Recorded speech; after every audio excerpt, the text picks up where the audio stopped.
organizers of Pathfinder, for inviting me to speak at this conference. My presentation is on a written form, so I hope it's not cumbersome for you. I try to make it as lively as possible, but I do apologize in advance if it's a little bit too long. I choose to address today the theme of France and Sri Lanka in the Indian Ocean, as you have just said, Mr. President, and how we can develop our convergences in the face of a fractured world. I would like to approach my point of view from a French national perspective, but also focusing on the role of France as a member of the European Union. Today, we are witnessing the brutalization of the world on a daily basis.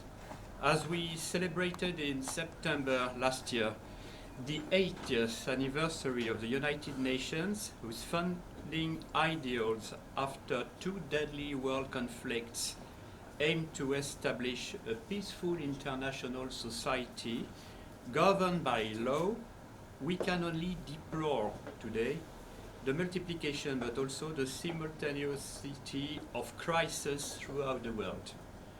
In the Middle East, ladies and gentlemen, since February 28, war has again plunged this region under the fire of bombs. Its consequences, however, also destabilize other regions, starting with Asia, so dependent on import of gas and oils, whose vital flow is interrupted by the decision to close the Strait of Hormuz, taken by Iran. I say it clearly here, France does not participate in the attacks undertaken by the United States and Israel, whose decision was taken without consulting us. But France is not spectator to what is happening. It cannot live without reacting in support of the countries of the region with which we have defense agreements, hit by Iran, which is pursuing a strategy of widening the conflict. Strikes that cause French casualties, such as recently in Iraq, where a French soldier who was on a mission to train Kurdish forces in the fight against terrorism was killed. We are acting purely defensively.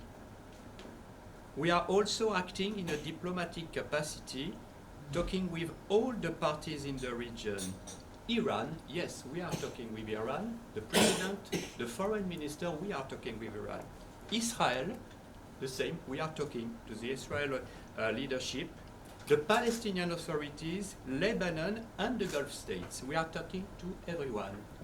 We co-sponsored resolution 2817 presented by Bahrain on behalf of the Gulf Cooperation Council states and Jordan, adopted by 13 out of 15 UN Security Council members, and that 135 UN member states, which is a very large majority, supported.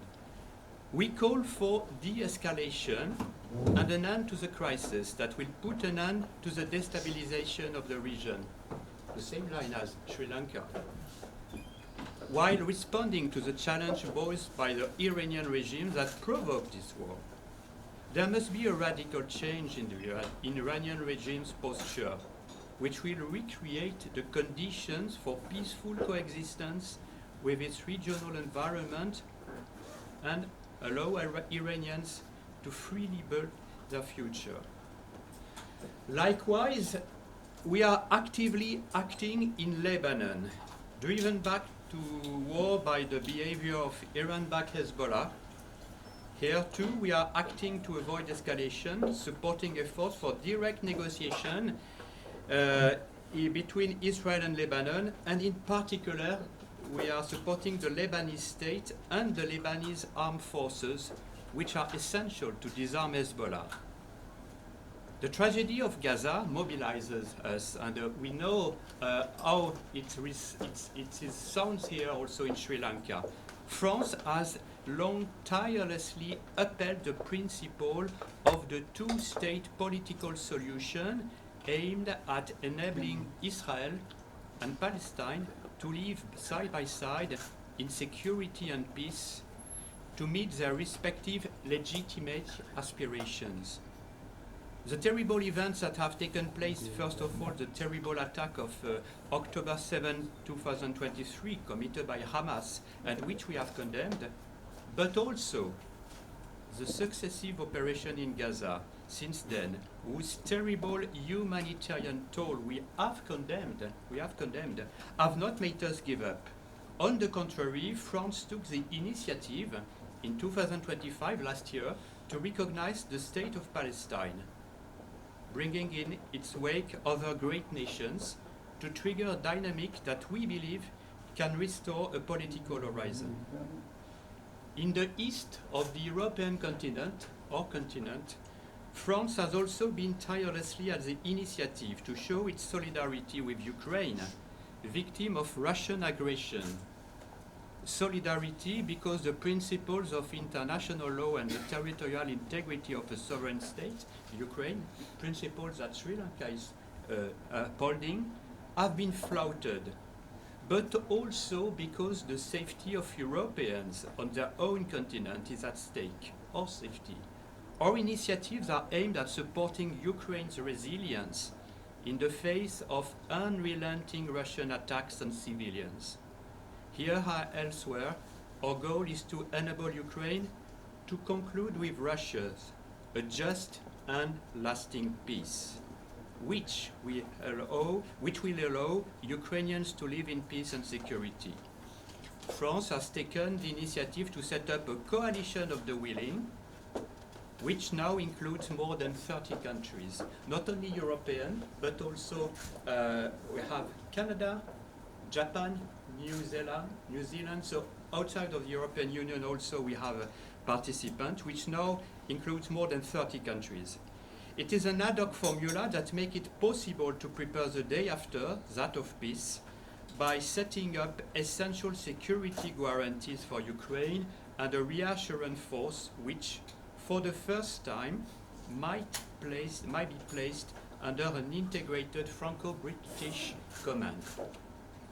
Crises are also happening in Haiti, in Africa, in Sudan, and even close to Sri Lanka, between Pakistan and Afghanistan.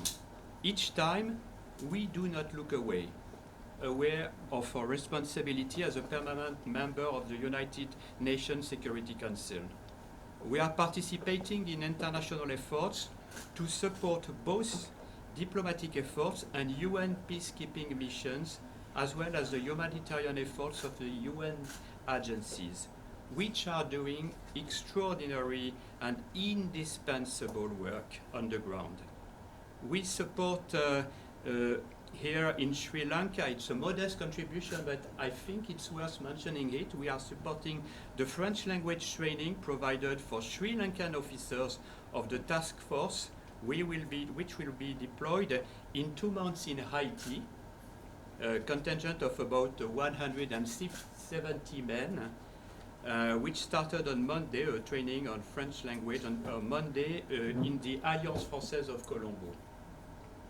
Another factor of imbalance has arisen in our region, which is trade tensions that have been at a peak for more than a year, to which we were not accustomed and with which we must deal. Europe has not been spared, like Sri Lanka, whose apparel industry has been particularly hit, as you know, by the increase in US tariffs. I make a remark here.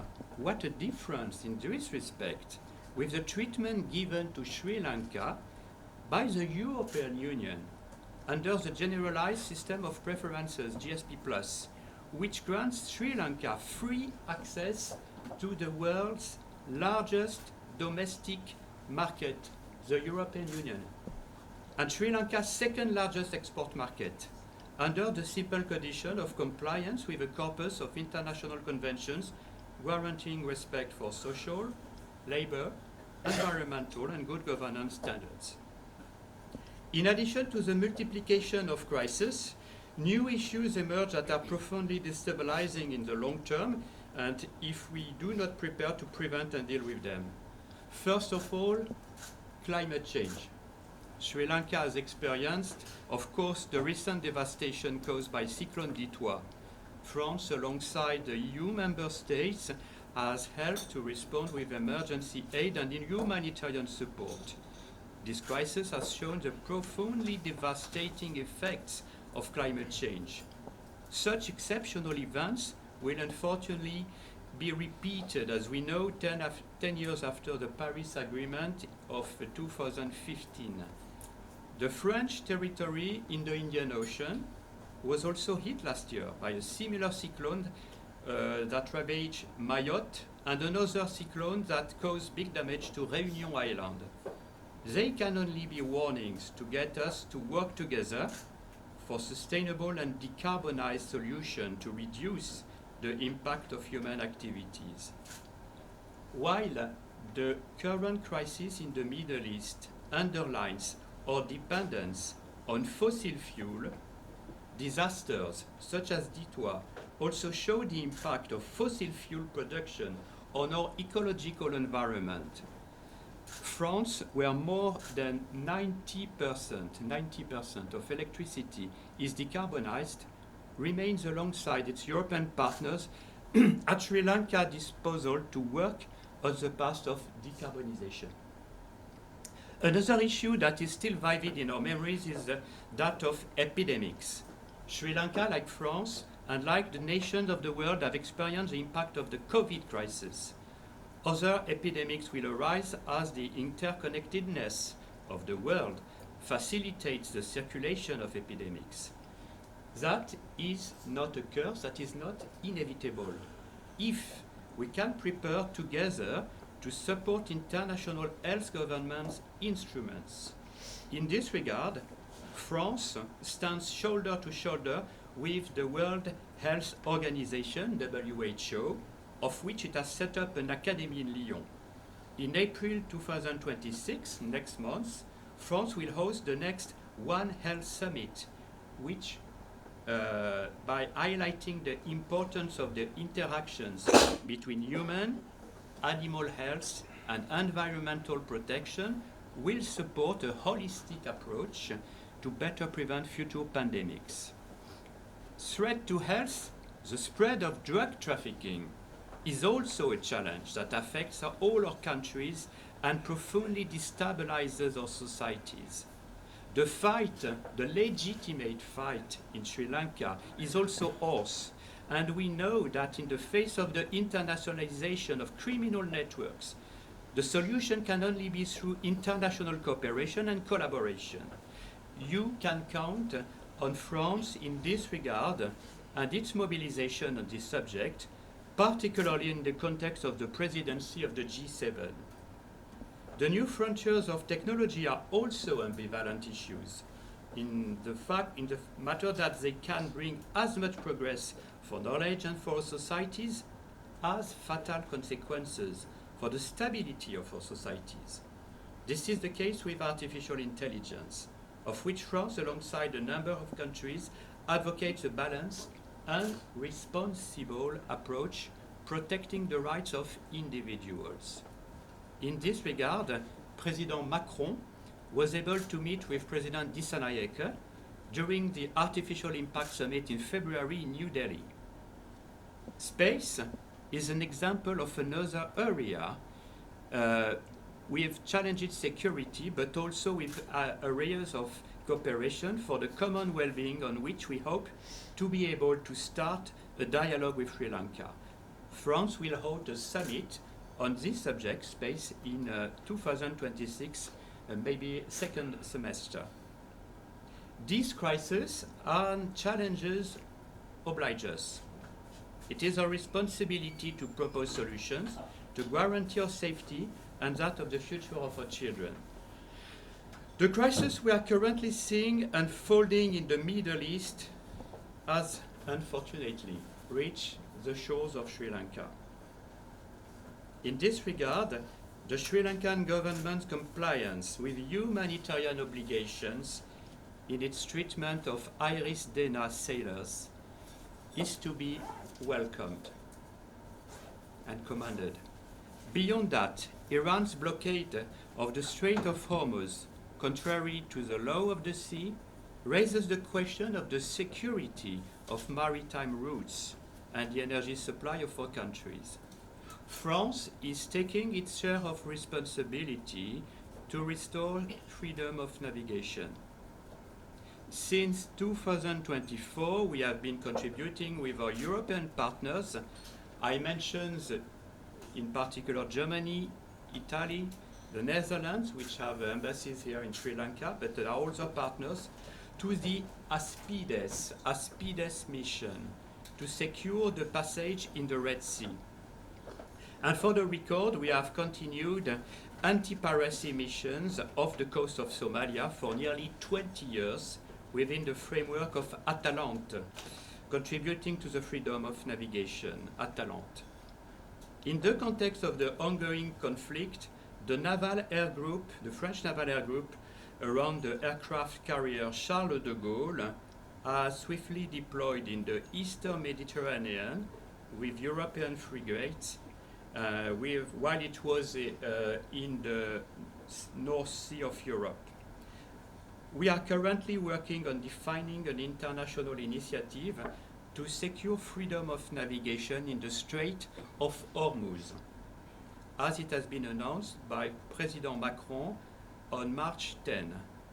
Once the high-intensity phase of the conflict is over, it will be necessary to be able to set up escorts for the container ships and supertankers that cross the sea lanes.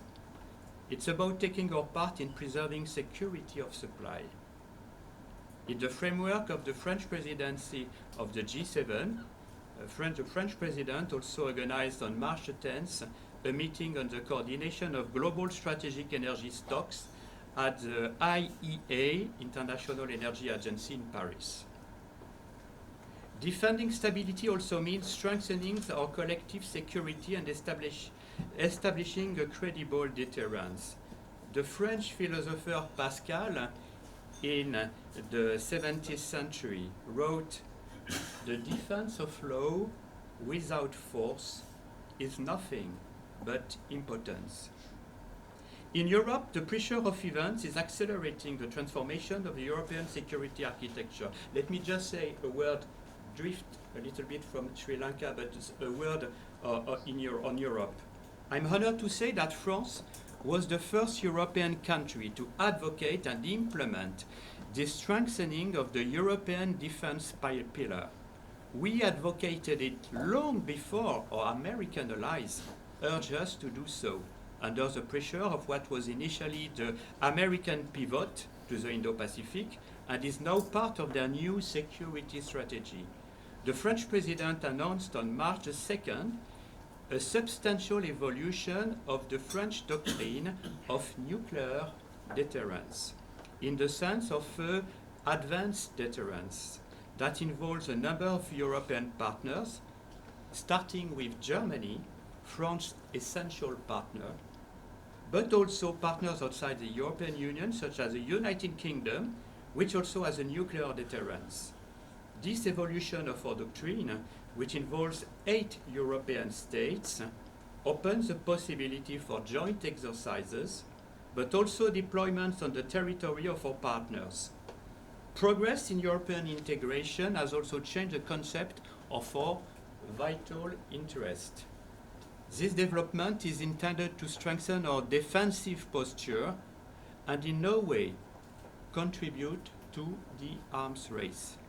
And France remains a staunch defender of the NPT, the Non-Proliferation Treaty.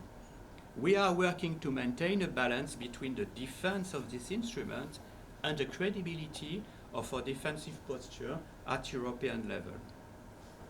The keystone of our entire system of international governance, the United Nations system, remained the central architecture of governance that we must defend in the world, as here in Colombo, which hosts a large number of agencies that give Sri Lanka a multilateral role.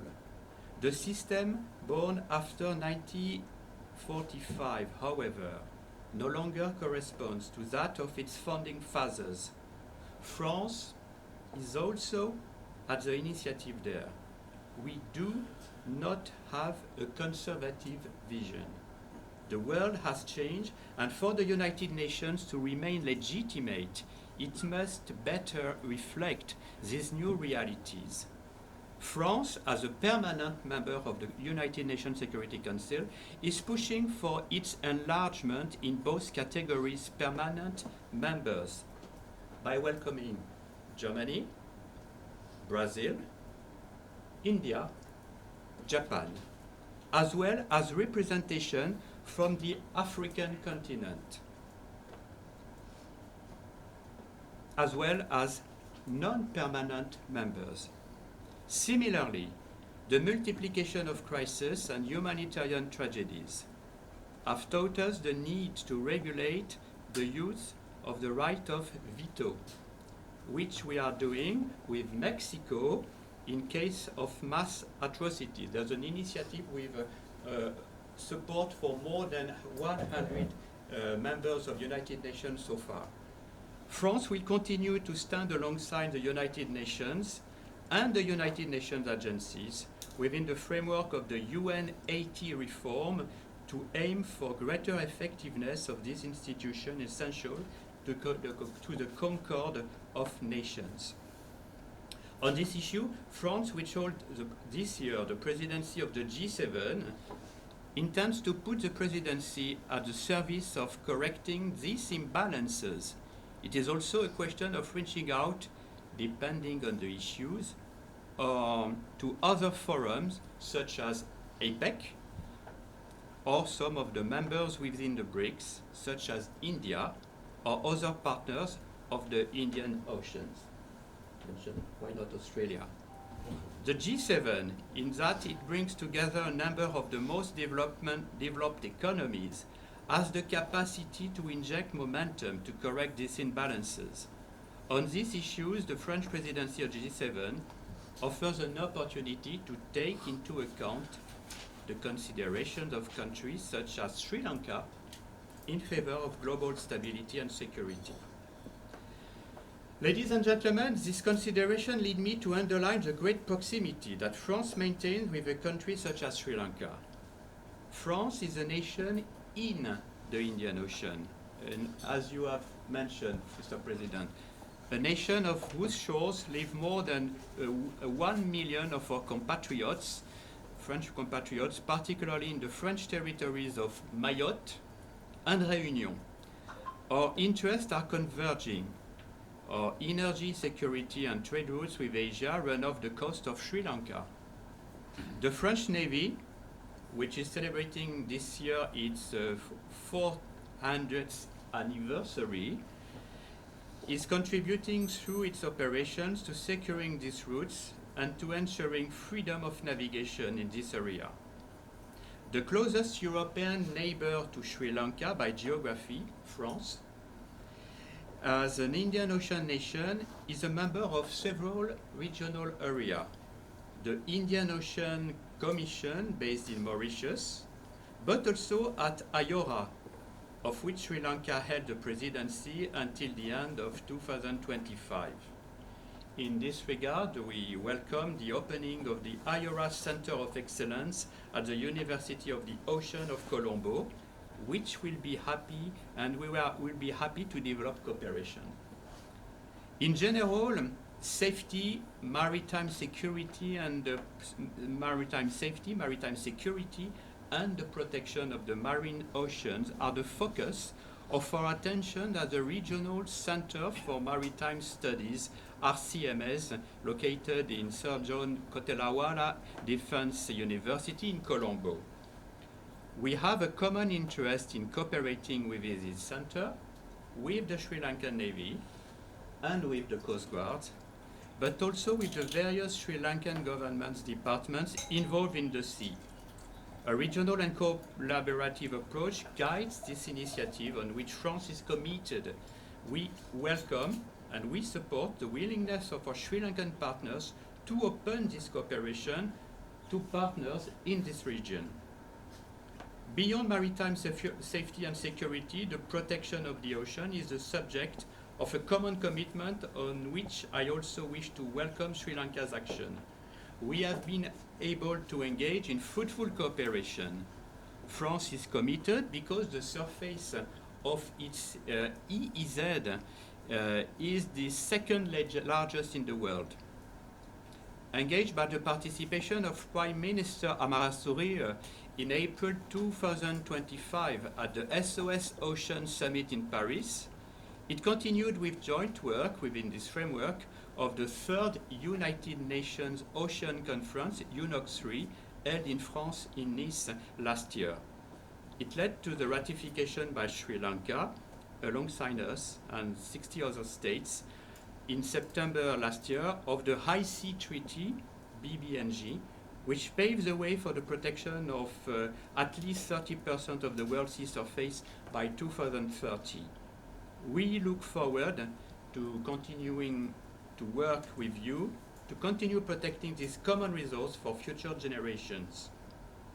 We are also supporting of Sri Lanka's connectivity.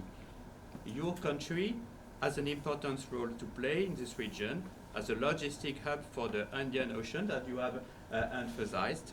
And France, as the number 9 largest investors in Sri Lanka, is on the lookout for the opportunities for economic exchanges, vector of development, technology transfer, and sustainable development that Sri Lanka can offer. Orange Marine, a global French company specializing in the repair of submarine blues, has its ships built at Colombo dockyards. We are contributing to the prosperity of Sri Lanka. CMA CGM, the world's third largest shipping charter, serves the port of Colombo. As a European, we also have instruments to strengthen connectivity. Let me mention Global Gateway. It's a framework designed to encourage investment in infrastructure that ensures connectivity with a high level of requirements for good governance and green and sustainable growth. French expertise via Expertise France is involved in the implementation of 2 projects, one on the circular economy and the reduction of waste and single-use plastic, the other to facilitate an economic recovery, limiting carbon emissions and contributing to green and sustainable growth in terms of climate change. My last element which we to refer to on cooperation on values, last but not least, which also unites us. Sri Lanka's commitment to women finds its echo in the feminist diplomacy that France carries out internationally. Sri Lanka participated at ministerial level in the 4th Conference of Feminist Diplomacies last year in Paris. The promotion of education and access to education, a subject that France is also seeking to promote within the framework of the Global Partnership of Education as part of the G7 presidency, is also a priority for Sri Lanka. And in the cultural and creative industries, culture and cinema allows us to engage in avenues of cooperation that allow us to establish a dialogue between our creators, our society, and to better promote the image of the others. And I recall often, but it's a pride for us that we had Gehenna Lamai shown last year in the Cannes International Film Festival in France. Ladies and gentlemen, that's my last page. On all these issues, France has indicated its willingness to deepen its commitment at the highest level. The President of the French Republic visited Sri Lanka for the first time ever in 2023. President Macron has already met twice with President Dissanayake in New York last year in September and recently in New Delhi. And we hope that these talks will be followed by further meetings. In a few years, it will be soon 400 years that France is present in the Indian Ocean, 4 centuries. In Sri Lanka, our contacts date back to the 17th century. Our dialogue with Sri Lanka, an independent nation, has lasted for more than 77 years, and our relationship is long-term, and the foundation we lay today commit us to your side and prepare the relay for future generations. Thank you very much for your attention.